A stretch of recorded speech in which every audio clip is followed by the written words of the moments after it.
Un grand bravo, Sheila. Puis alors moi, je vais te dire quelque chose. Oui? C'est tout bête et tout simple, mais je te trouve vraiment formidable. C'est gentil, merci Voilà. Daniel. Et toi aussi, Eric. Eh bien voilà, on est tous heureux d'être ici, Voilà, je crois. alors tes choristes. Je pense que maintenant que l'émission va malheureusement toucher à sa fin, nous on va avoir une petite joie parce qu'on va enfin pouvoir aller servir des manèges. Parce qu'on est quand même là depuis 2 jours et on n'a encore rien fait. Donc maintenant on va pouvoir aller un peu s'amuser. Et je pense que si vous voulez vous amuser vous aussi, bien vous venez ici. Je pense que vous serez tous très bien reçus et vous aurez des bons moments. Voilà. Et ça, c'est la marraine de la Foire du Trône qui vous le dit. Elle est soutenue moralement dans sa déclaration par le par parrain. Qui nous dit Et moi, je vous dis que je vais revenir avec mes 2 garçons, Baptiste Oui. et Maxime. Et puis, je vais aller me balader, je vais faire des tours de manège, je vais aller voir le trompe-la-mort qui est derrière moi, là. Parce que ça m'impressionne énormément, cette moto. Et parce que je fais un peu de moto aussi. Enfin, vous donc saurez je que vais aller le maintenant, voir. si vous allez voir le mur de la mort, vous saurez que c'est Adrien qui est en train de faire des grands exercices. Et je pense qu'il faudra l'applaudir très très fort parce qu'il faut beaucoup de courage pour faire ça. Il pulvérise des records, Ouais. il faut Voilà. le dire. Et d'ailleurs, précisons qu'à la Foire du Trône, il y a vraiment tout ce qu'il y a de plus moderne en matière de manège.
Sommes-nous des empêcheurs de fête? La télévision est souvent mise en cause. On l'accuse d'avoir tué l'imagination, de fabriquer nos propres loisirs et peut-être le simple plaisir de la fête. Bonsoir à tous. C'est une vaste interrogation que nous ne résoudrons pas en un soir.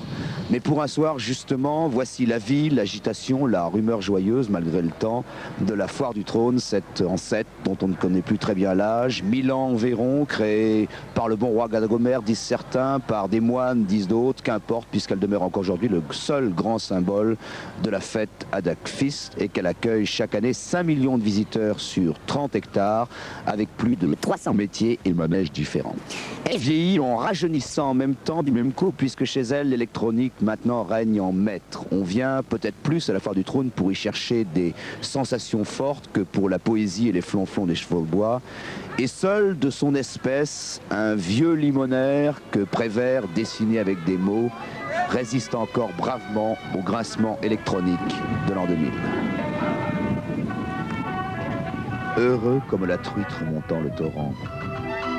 Heureux le cœur du monde sur son jet d'eau de sang. Heureux le limonaire hurlant dans la poussière de sa voix de citron un refrain populaire, sans rime ni raison. Heureux les amoureux sur les montagnes russes. Heureuse la fille rousse sur son cheval blanc. Heureux le garçon brun qui l'attend en souriant.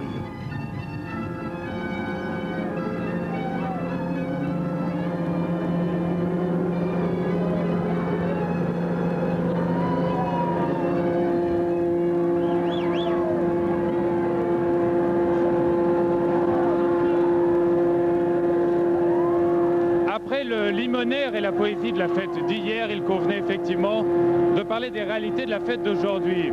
Aujourd'hui, on vit à l'heure de l'électronique, on vit à l'heure de l'ordinateur. Et par exemple, ce métier qui est en train de défiler sous vos yeux, cette roue qui s'appelle l'Enterprise, eh bien, est réglée par un ordinateur. Alors, Pierre Hoffmann, vous êtes le propriétaire, vous partez chaque année aux États-Unis, en Allemagne, pour voir les techniques de pointe qui vont servir les jeux, la fête en quelque sorte. Est-ce que la France se situe à un bon niveau? La France est à un très bon niveau. Elle est même en tête de l'Europe avec les grandes foires de Munich, Paris. Nous sommes largement, nous n'avons rien à envier à nos voisins. Bon, alors Cocorico, maintenant sur le plan technique, j'ai parlé d'un ordinateur. Qu'est-ce qui va régler? Il y a d'abord le temps là de... C'est ça, la durée, la durée, la montée, la descente du manège, tous les points de sécurité, tous les programmes de sécurité, la vitesse. Alors par exemple, cet ordinateur est capable, s'il y a un déséquilibre dans le nombre de gens qui vont venir, d'arrêter immédiatement. C'est ça, il stoppe le manège immédiatement, il le fait descendre et il le stoppe immédiatement. Dites-moi, vous êtes l'exploitant, est-ce que vous avez des idées parfois ou est-ce que ce sont les constructeurs qui vous soumettent ces idées? Oui, nous avons souvent des idées. Nous les donnons souvent aux constructeurs avec lesquels nous rencontrons à l'occasion de congrès, de grandes fêtes en Europe et ailleurs en Amérique. Et nous leur donnons des idées, oui. Ça vaut combien cette petite merveille là? Le prix? Oh, ça vaut très cher. Hein. Par exemple, ce que vous déclarez aux impôts? Non, c'est très cher. Bon, je sais que sur le plan financier, les forains ne sont pas très bavards. Alors je vais demander, si vous voulez bien, à Rachel. Je vais demander à Rachel de s'approcher. Rachel, c'est une foraine de toutes les époques, on peut dire. Vous avez vécu la foire depuis si longtemps. Alors vous allez peut-être nous dire, on peut être un peu choqué parce qu'on constate que chaque manège coûte en moyenne 6 francs, 7 francs. Alors quelqu'un qui vient avec ses enfants, 2, 3 enfants, plus la personne qui l'accompagne, c'est un budget très lourd. Est-ce que c'est normal? C'est normal d'après les frais que nous avons, nous. Combien ça vaut un manège comme celui-ci? Un manège comme celui-ci, je sais pas, peut-être c'est 200 millions. C'est ça l'histoire, vous comprenez? Et c'est toute une vie, hein. C'est toute une vie, hein. Ça... Alors, également l'emplacement, il va être géré, cet emplacement. On n'a pas l'emplacement n'importe comment. Comment l'obtient-on? Aux enchères. Et alors, le prix minimum en général, c'est combien aux enchères? Ben, ça varie beaucoup, hein, entre 500 000, 1 million, 3, 4, 5 millions, ça dépend. Hein. Voilà, je voudrais préciser que les forains sont des traditionalistes et ils vous parlent naturellement en ancien franc, vous l'avez compris, même si ces métiers valent très cher. Robert Papa va nous accompagner parce que Robert, c'est l'homme qui à la fois... C'est l'homme qui à la fois est chargé d'être à cheval entre le public qui va profiter de ces manèges et puis les forains. Vous défendez les forains. Alors, quand on voit cet argent qu'il faut pour faire la fête aujourd'hui, est-ce que vous arrivez à arranger les uns et les autres, c'est-à-dire les forains et puis les gens qui viennent? Mais en effet, j'ai une double activité, celle de servir le public en servant les forains. C'est pour moi d'ailleurs une double joie. Mais il faut bien le dire, il y a une chose que je regrette et vous me tendez en quelque sorte la perche. C'est qu'on parle trop fréquemment du passé de la fête foraine avec des trémolos dans la voix, alors qu'elle a un présent merveilleux et qu'elle a un avenir fabuleux. Et j'aimerais que les pouvoirs publics pense un petit peu qu'une fête foraine comme celle-là qui draine 3 millions de visiteurs, c'est pas sans raison qu'elle draine ces 3 millions de visiteurs. C'est qu'il y a un besoin fondamental chez notre public, aussi bien que chez les autres, de s'amuser, de se défouler et de vivre, de rêver leur vie en quelque sorte. Et on leur permet. Bon, avis au pouvoir public, vous venez de parler à l'instant de l'avenir de la fête. Est-ce que vous pensez qu'on peut trouver des métiers encore plus sophistiqués que cela à l'appui de la technique? Mais j'en suis persuadé, j'en suis à tel point persuadé, c'est que le passé, on parle du passé, on vient au passé rapidement, hein, bien sûr, c'est que la fête foraine a toujours été à l'avant-garde d'un certain progrès dans le domaine public. Autrement dit, un seul exemple, le manège qui se trouve derrière le Grand 8, les tubulaires, eh bien, ont donné naissance aux échafaudages. Le cinéma lumière, c'est les forains qui l'ont découvert. L'échelle des pompiers avec le bras élévateur, là encore c'est une invention foraine. Les forains sont novateurs par excellence. Bon, la fête foraine, comme vous l'avez compris, c'est épatant. Alors maintenant, on va voir si cet avis est partagé par les gens qui sont dans les allées et les gens que Patrice Laffont va retrouver à l'instant même.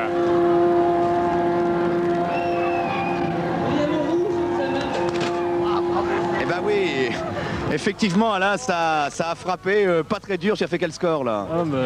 J'ai fait, je sais pas, attends, 240 à peu près. Eh ben écoute, j'ai vu des gens faire 600, c'est pas vraiment C'est génial. le premier coup que j'ai fait. Hein. C'est le premier coup. Ah ouais. Pourquoi tu viens à la fête foraine? Tourne-toi un peu la caméra, là. Hein? Pourquoi tu viens à la fête Bon, foraine? pour m'amuser. Quel genre d'amusement tu y trouves? Des sensations? Bien, ouais. Hein? Question de, je sais pas, il y a des manèges, il y a tout, il y a des voitures tamponneuses, il y a tout. Là. Est-ce que ça représente vraiment la fête pour toi? Qu'est-ce que tu imagines comme autre fête? Pour la jeunesse, là.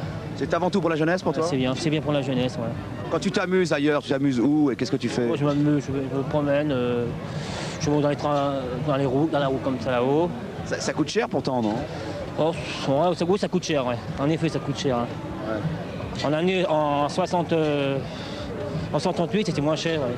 Maintenant, c'est encore plus cher. Hein. Mais tu continues à y venir quand même? Ouais, je viens de temps en temps pour m'amuser. C'est pour l'ambiance? Ouais, pour l'ambiance, ouais. Ah, merci. Bah, vous voyez, l'ambiance, il y en a ce soir, puisqu'il y a beaucoup de gens qui nous suivent et nous entourent gentiment d'ailleurs. Et on va essayer de leur demander de s'écarter quand même, parce qu'on va en profiter pour aller voir quand même quelques autres métiers, quelques autres, non pas manèges, mais des choses... bonsoir. Bonsoir. Ça va bien? Ouais, ça va. Pourquoi tu viens, toi, à la fête foraine? Parce que c'est super. Hein? Non, pas tous, s'il vous plaît, là. Regardez. Pourquoi tu viens à Parce la que fête c'est foraine? bien, c'est super. C'est super. On s'amuse, ouais, c'est ça. Et tes parents te laissent venir sans problème, parce que c'est un lieu qui a quand même pas très bonne réputation, la fête foraine. Ouais, ils me laissent venir.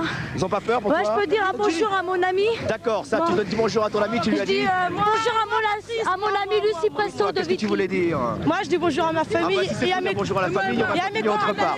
Merci, on va continuer.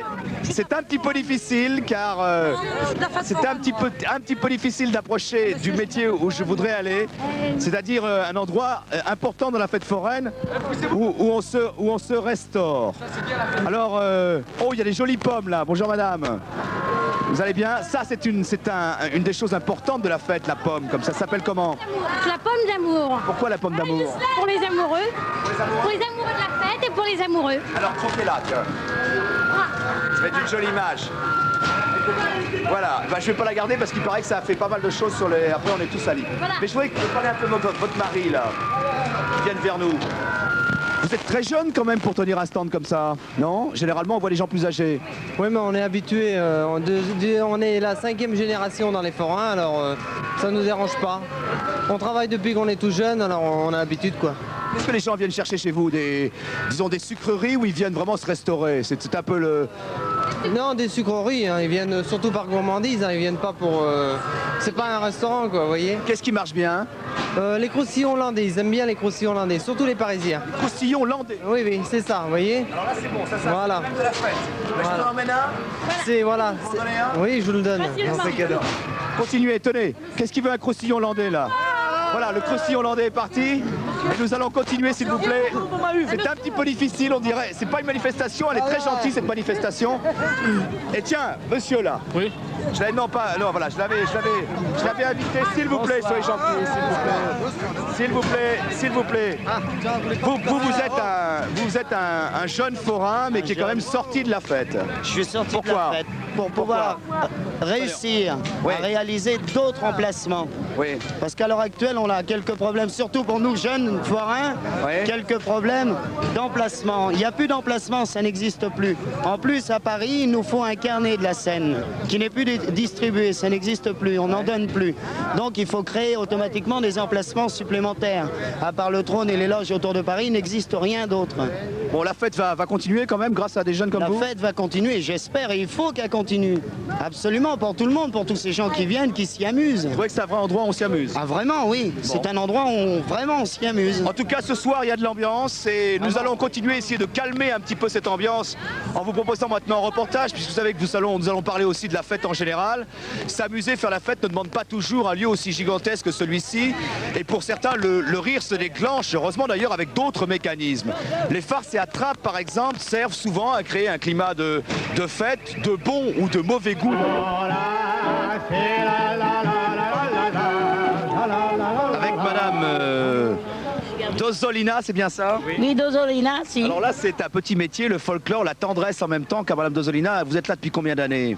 Oh, une trentaine d'années. Une trentaine d'années à la Foire du Trône? Oui, jusqu'à quand c'était à la Nation. Et avant, vous faisiez quoi?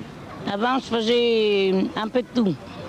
Un peu de tout? Les tirs, le jeu d'anneau, l'épicière, j'ai fait un peu de tout. Alors pourquoi vous avez choisi ce métier? C'est dur pour une femme quand même d'être là, en plus de ça en plein air. Non, c'est bien. C'est bien, pourquoi? Parce qu'on est en plein air, on voit du monde, on est bien.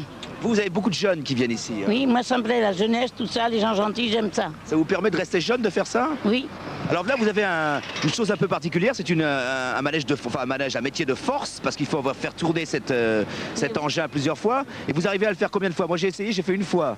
J'ai fait 3 fois, 4 fois, ou avant je faisais 7 tours. 7 tours vous faisiez? Avant. Et maintenant vous faites plus parce que vous avez mal au bras? Oui, parce que j'ai attrapé une crise d'arthrose, mais maintenant je suis encore un peu 3-4 tours. On fait un essai, Madame Dozzolina, pour la télévision, là? Vous allez essayer de battre votre record, peut-être, oui, non? Je vais essayer. Allez-y, Madame Dozzolina, regardez bien ce que... Oui? Vous avez oublié quelque chose, vous avez oublié d'aller voir mon petit copain là-bas, le bidule. Votre petit copain où? Le bidule, là-bas au bout. Là, on ira peut-être le voir après, hein? Vous irez le voir. Ah, je sais pas si on aura le temps, mais montrez-nous pour le moment. Hein. Bon, Madame. Attention. Attention derrière, là. Poussez-vous, là. C'est la fête, ça aussi. Enlevez-vous, parce que Madame Dozzolina, quand elle shoot, ça fait mal, là. Attention, hein. Attention les mains. 2. Et le troisième, il est, non? On va essayer un petit coup, Madame Dozzolina. Encore un petit coup, allez, c'est pas trop fatigant. Mais non, c'est parce que je suis trop habillé. Attention les mains, là. 3 tours. Allez. 2. Ah là là, ça va passer ou pas? Ouais. Ah, bravo! Applaudissez, Madame Dozzolina. Madame Dozzolina, vous avez, on peut dire, presque un camarade qui vient vous voir et vous faire la bise quand il vient à la foire, c'est qui? Mais c'est Bidule. Non, pas Bidule, c'est pas Bidule. Ah, monsieur Jacques Chirac. Monsieur le maire. Vous connaissez? Oui, monsieur le maire de Paris, il vient me dire bonjour quand il passe par là. Est-ce qu'il est fort à ce jeu-là? Ah, il a jamais joué au jeu, mais il vient me voir en passant. Il n'a pas pris de risque, hein? Non, je lui ai même pas demandé de tirer là-dessus. Vous l'avez pas fait payer? Non, j'ai pas demandé. De Madame tirer Dozzolina, généralement à cette heure-là, vous êtes couché, je suppose. Non, je suis là. Quand il fait votre foi, je reste jusqu'à la fin.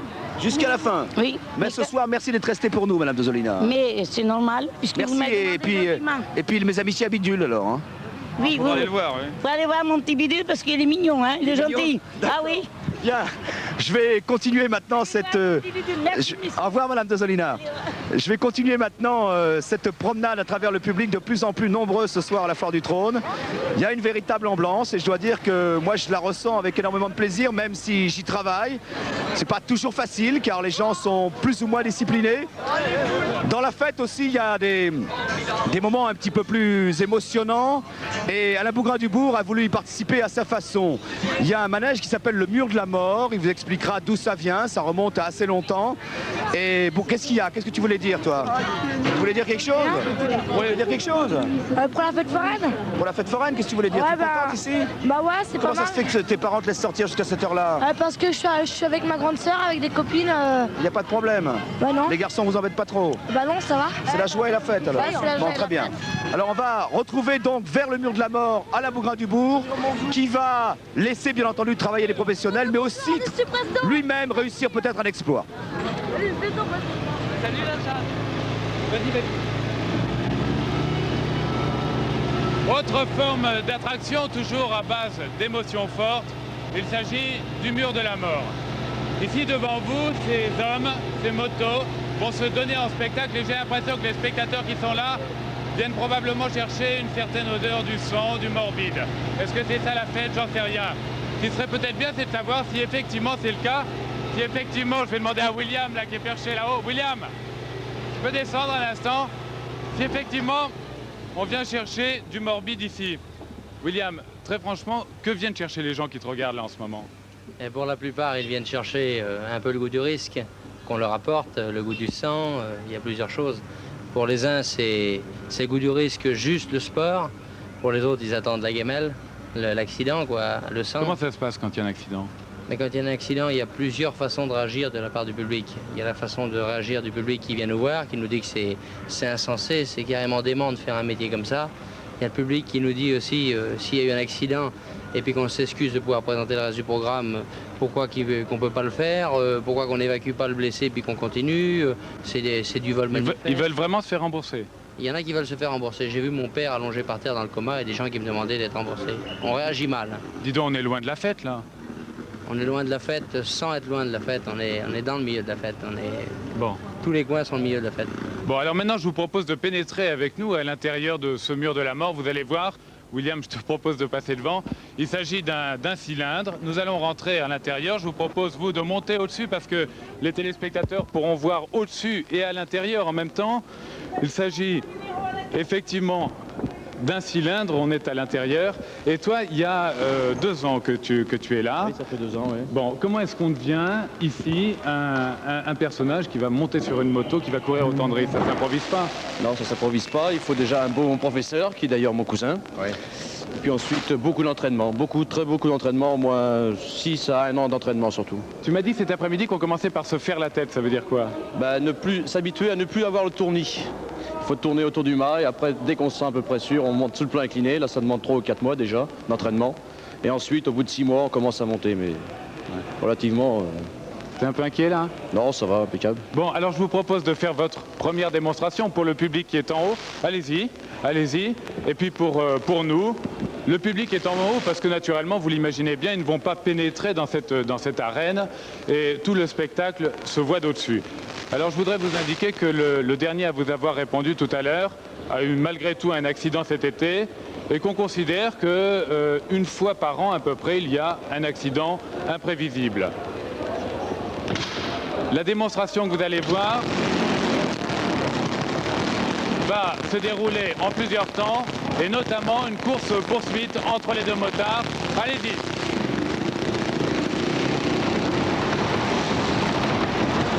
Alors, autre information, je vais vous laisser regarder plutôt. Parce qu'avec le bruit qu'il y a, je crois que c'est infernal, vous ne m'entendrez pas.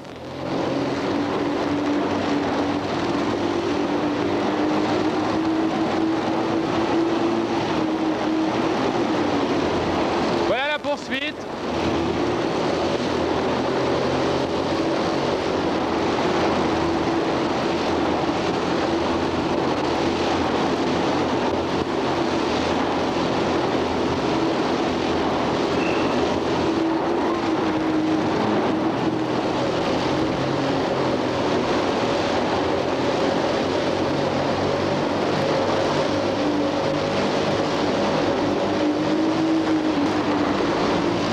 Naturellement, pour arriver à faire une telle performance, il faut maîtriser parfaitement la technique.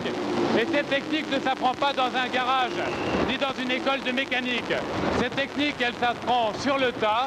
Et on peut dire que les 2 garçons que vous avez vus, on va les applaudir. Que les 2 garçons que vous avez vus sont des autodidactes de la mécanique. Et c'est toi, William, par exemple, chaque fois que je te vois, tu as le nez dans ta mécanique, qui règle, qui arrange ta moto. Oui, en effet, c'est moi qui fais moi-même ma mécanique et qui, pour la plupart, construit mes motos. Bon, alors, j'imagine que pour faire un numéro pareil, c'est pas tombé du ciel. Il y a eu une idée à la base. Qui est-ce qui a inventé un tel numéro? Eh bien, l'idée à la base, ça remonte à très très loin, disons vers 1918, après la guerre. C'est un Belge. Il y avait eu un trou de bus pendant la guerre et ce Belge était tombé dedans avec sa moto sans faire attention. Et pas moyen de remonter, naturellement, tout ça. Alors d'un seul coup, il lui est venu une idée en partant du centre, comme un trou d'obus et un genre d'entonnoir, qu'il arriverait peut-être à sortir. Il s'est mis à tourner, il est sorti. Et un jour, il est revenu et il a retourné devant d'autres. Et puis le mur de la mort a commencé dans un trou d'obus. Et aujourd'hui, on ne trouve pratiquement plus de mur de la mort en France. Pour quelle raison? Eh bien pour la raison que c'est un métier très dangereux, plus personne ne veut le faire, le goût du risque commence à s'abolir. Il y a le goût de la curiosité, les gars veulent être un peu curieux, bon ils essayent, ils tombent, ils ne veulent plus réessayer, ils ont compris ce que c'était. Et pour moi c'est de père en fils. Et ton père justement t'a encouragé à faire ça ou c'est toi qui as choisi? Non, moi un père n'encourage jamais son enfant à faire un métier où il y a du risque. Il a voulu pour me faire plaisir. Et puis j'ai continué, et puis je suis devenu ce que je suis aujourd'hui, le successeur de mon père. Bon. Alors maintenant, je vous propose de vivre ça, pas en direct naturellement, mais avec quelques commentaires, quelques impressions. Je crois que tu vas me prendre en charge. Bon, alors je m'assieds. Je dois vous le dire, on a fait une répétition cet après-midi. On ne monte pas sur un engin pareil n'importe comment, rassurez-vous. On va simplement pouvoir mesurer un peu la vitesse ensemble. J'ai essayé de ne pas prendre le fil de micro. Je me mets de cette manière. Voilà, bras autour du cou. Et là, ça arrive souvent ce genre de choses. Alors, je voudrais que tu me dises, tu vas jusqu'à quelle vitesse à peu près? Première, seconde et troisième? Première, seconde, troisième, quatrième. Bon, alors on va le vérifier. Hein, c'est ce qu'il nous reste à faire. Bon, alors dans un premier temps, comme vous l'avez vu tout à l'heure, on commence à suivre sur la partie latérale. Voilà, pour l'instant, la pression n'est pas très forte, il faut bien le dire. Là, ça commence à démarrer très sec. Le guidon commence à vibrer. Tu passes en quelle vitesse? Voilà, on est à quelle vitesse à peu près? J'arrive pas à... 80 km/h. On est à peu près 75-80 km/h. Il faut regarder en face de soi, à faute de quoi on aurait un vertige que j'ai de toute façon, je peux vous l'avouer. On peut rester combien de temps de cette manière? 2-3 minutes après la circulation du vent, je ne sais plus. Là, j'ai l'impression que le guidon vibre dangereusement. Bon.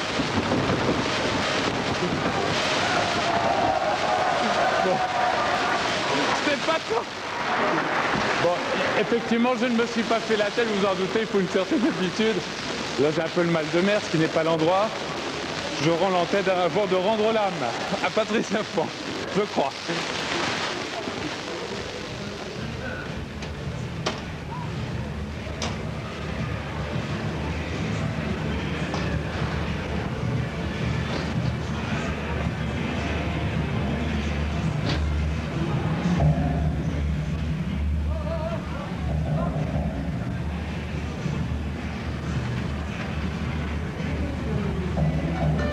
Malheureux les conscrits devant le stand de tir, visant le cœur du monde, visant leur propre cœur, visant le cœur du monde en éclatant de rire.